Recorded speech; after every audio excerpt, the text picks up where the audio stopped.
Hola mis amigos, yo soy Leocito y del canal Solo Procedente FC, do canal muito procedente. É isso aí, vou falando de Libertadores, os jogos de volta aqui da segunda fase da competição, aí, onde tivemos a definição das equipes que avançaram aí para a terceira fase, né, a terceira e última fase, antes da fase de grupos da competição. Aqui vamos falar brevemente sobre as partidas, no caso, abrindo os jogos de volta da segunda fase, né, tivemos também o duelo entre Cerro Porteño e Curicó Unido, onde a equipe paraguaia acabou levando a melhor, vencendo por 1-0, aí, com gol de Robert Morales no início da segunda etapa. Né. Também teve lances polêmicos, também de um pênalti não marcado a favor do Curicó Unido, né, no caso, praticamente nas duas partidas teve lances ali duvidosos, né, que acabaram prejudicando a equipe chilena, mas de modo geral, o Cerro Porteño acabou prevalecendo, né, foi a equipe que teve mais volume de jogo, né, criou mais chances, e por isso acabou aí vencendo os dois jogos por 1-0 e assim avançando para a próxima fase da competição.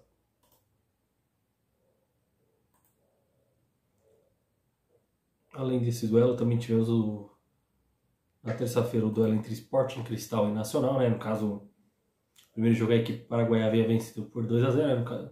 E o Sporting Cristal precisava vencer ali por 3 gols de diferença para avançar na próxima fase. No caso, a equipe saiu na frente ali no início da segunda etapa, né? Com o Irving Ávila, aí na sequência o Gustavo Gonzalez empatou para o Nacional, né?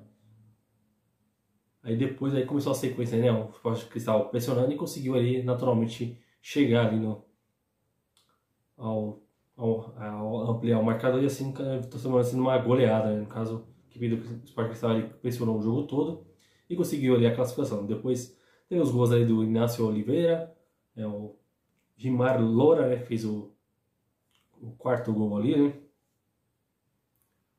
Aí depois fechamos o placar nos acréscimos ali. O Washington Corozo fez o quinto gol do Sporting Cristal, né? A equipe comandada pelo brasileiro Thiago Nunes acabou aí vencendo por 5-1 e assim avançando para a fase 3 da competição.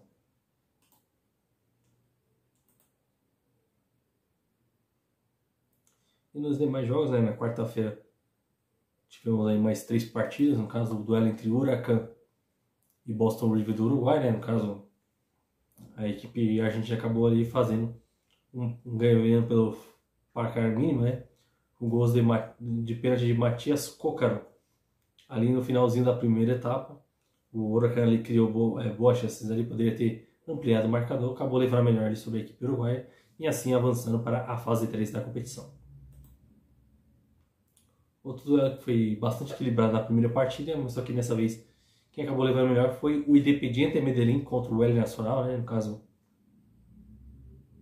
a equipe colombiana, por mais que chutou menos vezes em relação à equipe equatoriana, mas conseguiu fazer o resultado ali e garantir a classificação, né? No caso, com gols ali de Jorge Monroy e Diber Abominha. E nos acréscimos ali diminuiu para cá o Jerry Arizaga, diminuiu para o El Nacional, terminando assim, né? Independiente Medellín 2, El Nacional 1, né? No caso, no placar agregado ficou 4-3 para a equipe colombiana. E no estádio do Mineirão também tivemos o duelo entre o Atlético Mineiro e Carabobo na Venezuela, né? O primeiro jogo, onde foi um jogo muito apático ali do Galo, né? Foram menos efetivos. Dessa vez aí teve um primeiro tempo ali avassalador, ali aos 16 minutos ali, abrindo o placar com o Hulk. Poucos minutos depois, na sequência, Paulinho ampliou para a equipe do Galo. Ainda no final da primeira etapa ali, o Miguel Almal diminuiu para o Carabobo, mas aí depois na segunda etapa aí, o Edenilson fez o terceiro gol do Galo no jogo, já termina assim, Atlético Mineiro 3, Carabobo 1, né? No caso aí o Galo dominante da partida e confirmando aí a sua classificação para a fase 3 da competição. E fechando os jogos da quinta-feira, tivemos o duelo entre Always Ready e o Magallanes do Chile, né? No caso aí a equipe chilena já tinha feito uma ótima vantagem no primeiro jogo, vencendo por 3-0 e dessa vez também conquistou mais uma vitória, no caso aí fora de casa no estádio Hernando Siles, vencendo por 3-1. No caso aí com Matias Vasquez na primeira etapa, aos 9 minutos. Depois no início você teve com gols de Julian Gaete e Felipe Flores. E nos acréscimos ali o Edarlin Reyes diminuiu para o Always Ready, né? Terminando assim, Always Ready 1, Magallanes 3, né? No caso o placar foi 6-1 para a equipe chilena e assim ela avança para a fase 10 da competição. Outro duelo também com muitas emoções foi o duelo entre Milionários da Colômbia contra o Universidade Católica do Equador. Aí, no caso, quem saiu na frente foi a equipe equatoriana, com o Ismael Dias de pênalti aos 38 minutos. No final da primeira etapa, ali, o clube equatoriano teve um jogador expulso, aí, com isso praticamente o segundo tempo inteiro com a menos. E no caso, obviamente, o Milionários pressionou e conseguiu a virada aí com gols de Leonardo Castro. E 5 e 6 minutos depois aí, com Daniel Catanho fez o gol da classificação, terminando assim, né? Milionários 2, Universidade Católica 1, né? O placar agregado, né? Porque o primeiro jogo foi 0-0 e a equipe colombiana, né? No caso aí, as duas equipes colombianas nessa fase 2 aí avançando para a fase 3. E para fechar o vídeo, é falar, obviamente, né, de Fortaleza e Deportivo Maldonado aí, Castelão aí de volta, né? Reabertura aí do Castelão aí após a reforma ali do novo gramado. A torcida do Lion ali marca presença. E o Fortaleza, né, confirmou o favoritismo dentro de campo, aplicando ali um 4-0 contra o Deportivo na rodada, né? Poderia ter sido mais, né? Pela chance que a equipe criou, né? Pra você ter uma ideia, com 11 minutos de jogo, o Fortaleza já tinha feito ali 3 finalizações, né?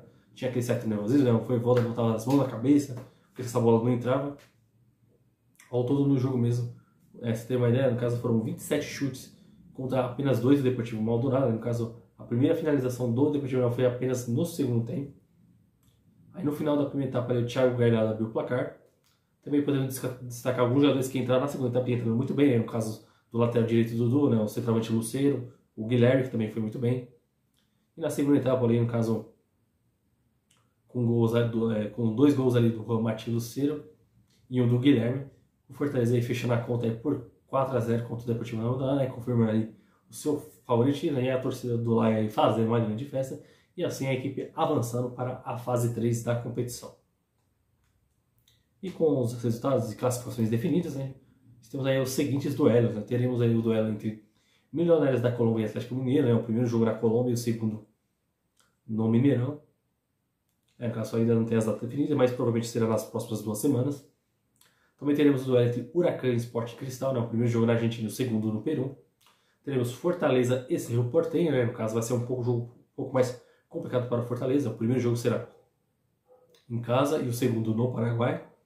E por último, Magallanes e Independiente Medellín. Né? Isso aqui também será um confronto também um pouco equilibrado. Né? E no caso, o primeiro jogo será no Chile e o jogo da volta na Colômbia. Isso aí, quem serão aí as 4 equipes que estarão na fase de grupos da competição. E obviamente, você acompanha aqui tudo no canal Só Procedimentos, porque aqui a Libertadores tem muita procedência, obviamente. E vamos juntos aqui em busca da glória eterna. Valeu!